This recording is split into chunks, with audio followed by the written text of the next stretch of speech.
guys, welcome back to my channel. I hope you're all doing well.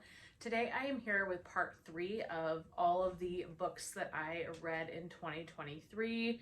So just kind of a recap about what this video series is, and this is the first one you clicked on. I am going through and telling you guys every book that I read in 2023, giving you a really just basic synopsis of the novel, and telling you my rating. I had a really great reading year and I really love to read. So I wanted to share with all of you, for all of you readers out there. Like I said, this is part 3. So there's part 1 and part 2. I'll link them above if you guys haven't seen that, so you can start from the beginning. But this is a continuation. Since we last met for this series, I did finish another book. So I have now read 54 books in 2023, and I've got a good month left of the year. So I'm actually filming this. Today is Black Friday, so I still have a good month left of reading. So really hoping to hit that 60 book mark. We'll have to see how it goes.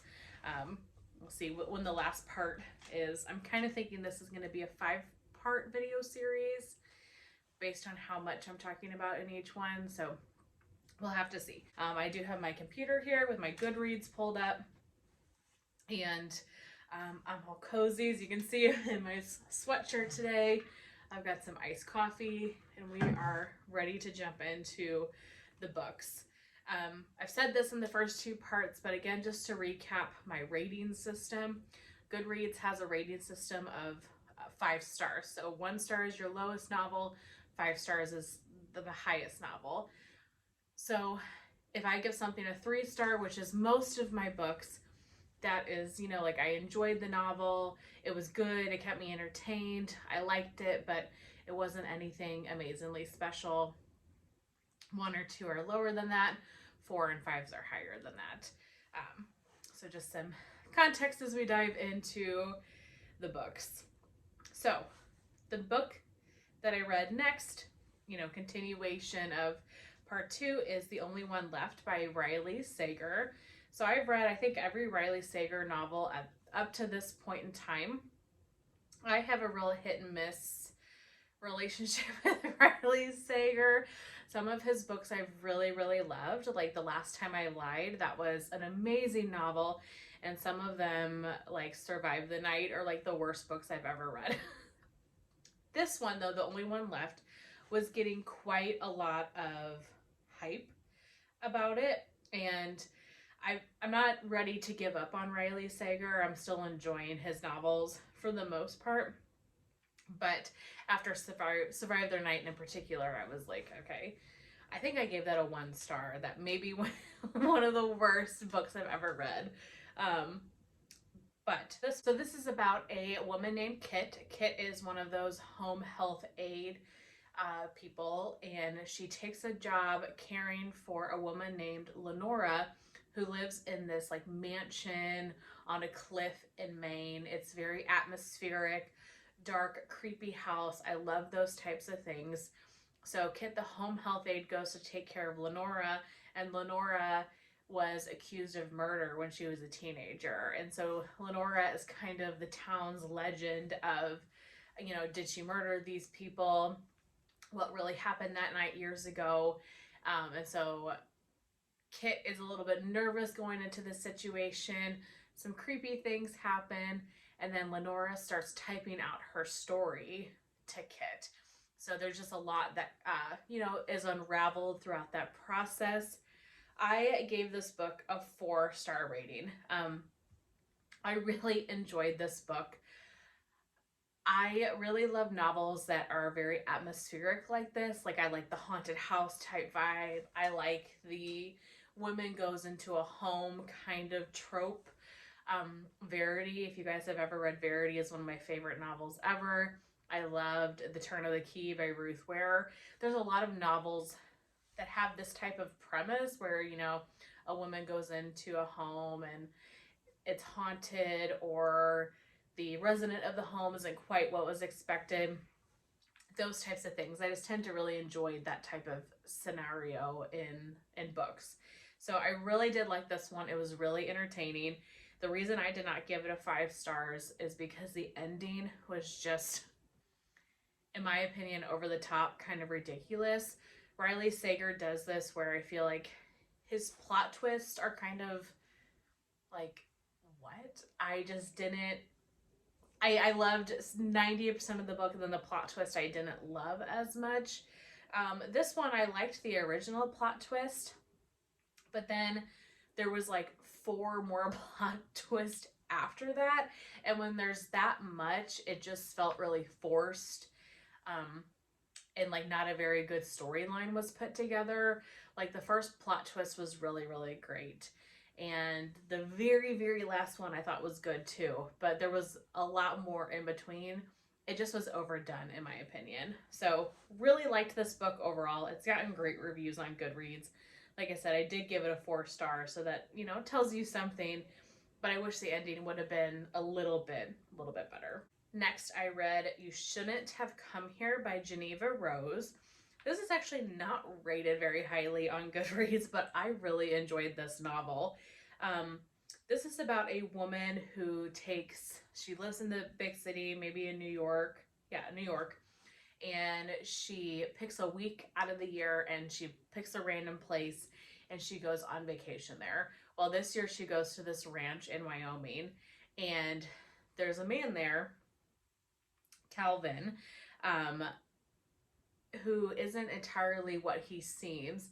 They kind of have a romance budding a little bit, but this place has no cell service, and there's just some other kind of creepy things that happen during the course of her stay, and Calvin becomes kind of obsessed with Grace, and this one is told from both of their points of view, so that's a really interesting piece of it as well. I really liked this. I gave this a 4 star. It's hard for me to give things 5 stars. If I give something a 5 star, that means it was like the best book ever. Like I just loved it so much. But this was better than my average 3 star read. I really enjoyed it. It kept me entertained. I liked the plot twist at the end. And I wasn't expecting it. Definitely the plot twist is not something I was entirely predicting. Sometimes I can predict the plot twist and I hate when that happens. So I did really enjoy that one. Next, I read a couple of novellas, kind of around the Halloweenish time. The first is Sakalina, I think is how you say, by Philip Francasi. So this is about 2 brothers that go fishing, and their father is with them too. They take this charter boat out on the ocean, and something is in the water with them. Don't want to give too much more away other than that because that kind of takes over. That would give away most of the story, and this is only 100 pages novella. So there's something out there kind of parasitic in nature that starts to overtake the boat. I gave this a 2 stars. It was an interesting concept, but it's not my type of novel per se. But it was a quick read and good for the holiday season. I actually have quite a few novellas here, so maybe I'll just do all the novellas at once. Next, I read Sour Candy by Keelan Patrick Burke. This is another novella. This is one of those novels where, you know, the kid is dangerous. So the Goodreads says, at first glance, Phil and his son Adam are just an ordinary father and son.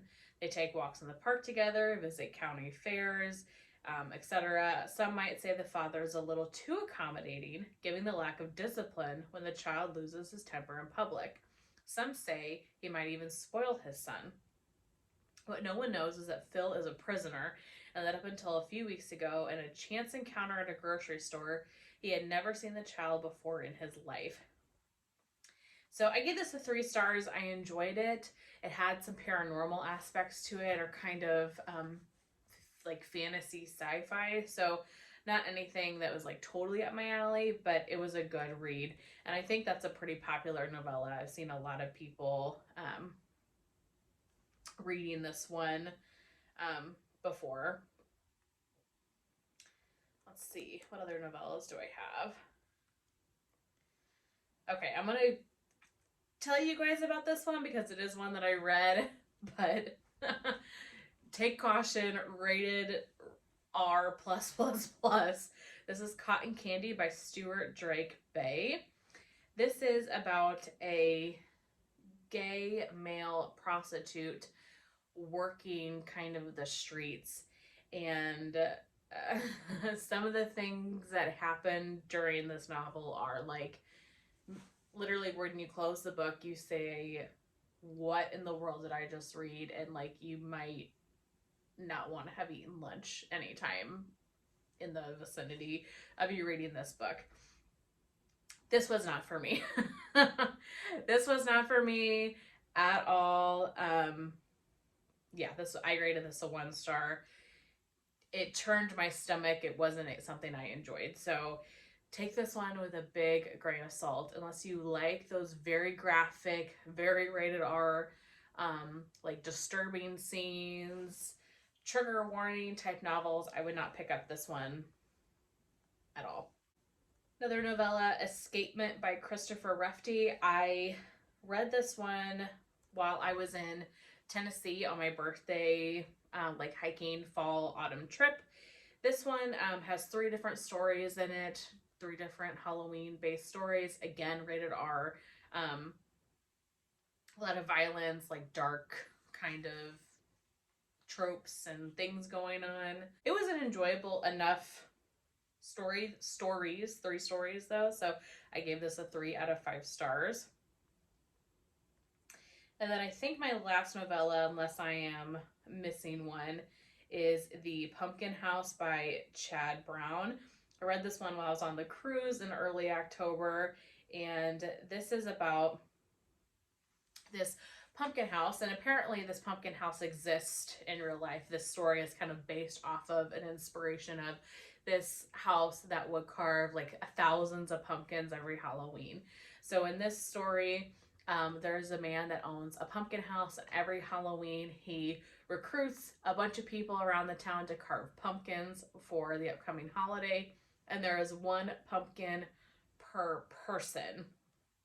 And there's an important reason why every single person has to have their own representative pumpkin. And so it's a little bit of a horror Halloween thriller type novel surrounding why, you know, each person has to have their own pumpkin. This was a really cute story. I gave it a 3 out of 5 stars. Kind of gave you those Halloween feels, definitely put you in the Halloween mood. So those were all of my novellas. Next I read Haunting Adeline by H.D. Carlton. I have seen this book all over TikTok, just everywhere. People were talking about this book, and I had wanted to try some dark romance. I had been, you know, curious about it. So I bought this book from Barnes and Nobles because this is a graphic, very dark romance, very dark. I'm pretty sure it has a trigger warning page at the very front.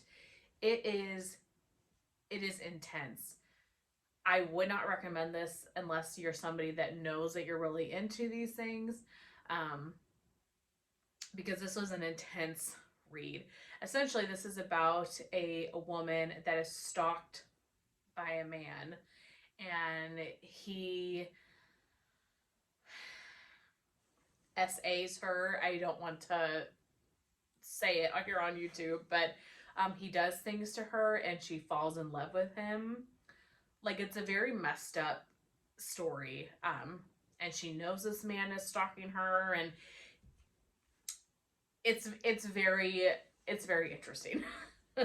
I can see why people enjoy these types of novels. I mean, if you can really separate like reality from fiction, for sure. But for me, this was just kind of gross. I read it because I wanted to see what happened, and you know, I was intrigued enough to keep reading it, but this is a duology. I will not be reading the second one. I have 2 other dark romances on my bookshelf right now. I bought a couple at one time when I had decided I wanted to try the dark romances to see if they were my thing. So I do want to read those and just see what I think. This was the first one I had read, and I'm assuming they're all of a similar intensity level, but you never know. So I do want to give a couple more a shot, but I don't think that the dark romance is going to be for me. This one was not for me. This one literally, like, you had to set it down and walk away from, and then you would come pick it back up, and then something would happen, and you'd be like, okay, I got to move on for a bit. Again, really rated R, trigger warning. Pay attention to that. If you have any question that it's going to be concerning to you, I would not recommend reading this. I gave it a 3-star because I still found it enjoyable, but it's not a genre that I'm going to dive too much more into. Next, I read Don't Let Her Stay by Nicola Sanders. So Goodreads says, someone inside your house wants you dead, but no one believes you. So this is about a woman named Joanne. She marries Richard, and they have a little baby named Evie. Richard has a daughter named Chloe from a previous relationship, and Chloe really hasn't had too much of a relationship with her father for the last couple of years, but she decides she wants to come spend some time with them and visit and get to know her dad again, get to know her new stepmom Joanne, and her sister Evie. So Chloe moves in, but things start happening when Chloe is around, and Chloe is mean to Joanne, but is not mean to her when Richard, her father, is around. So it's Joanne dealing with that and asking Richard for help, and Richard doesn't believe her, etc. The twist at the end was really good. It was predictable, but it was good. But the ending left you questioning what really is happening. So the ending of this book doesn't fully resolve what's going on.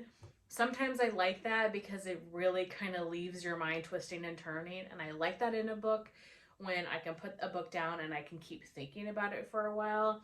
For me, that's a sign of a really good novel, is that I've moved on from it, but I'm still thinking about it. So the ending of this definitely makes you do that. But at the same time, when books do that, I want to have like clarity on what actually was going on. So sometimes that can be frustrating for me too. I guess it just depends on the mood that I'm in when I read that book. But all in all, I really enjoyed this. I gave this a 4 stars. So highly recommend if you like a fast-paced thriller novel. I read 2 Colleen Hoover novels this year. The first one is It Starts With Us. So this is the second novel in the It Ends With Us duology. I don't want to give too much away about this because if you haven't read It Ends With Us, then anything I say for It Starts With Us would be a spoiler. But essentially, it's just the continuation of Lily's story. And I really did enjoy this. Kind of help put some closure on It Ends With Us, but let you see what happens in the future. And I liked it. I thought It Ends With Us was better as far as just like a novel that I read, but I did really like It Starts With Us too. It was a cute kind of second book. So I gave this one a 3 stars. And then the other one that I read, if I can get back to the page, I want to say this is one of her newest novels, or maybe not. Maybe it's just circulating right now. I've seen it everywhere. That is Too Late by Colleen Hoover.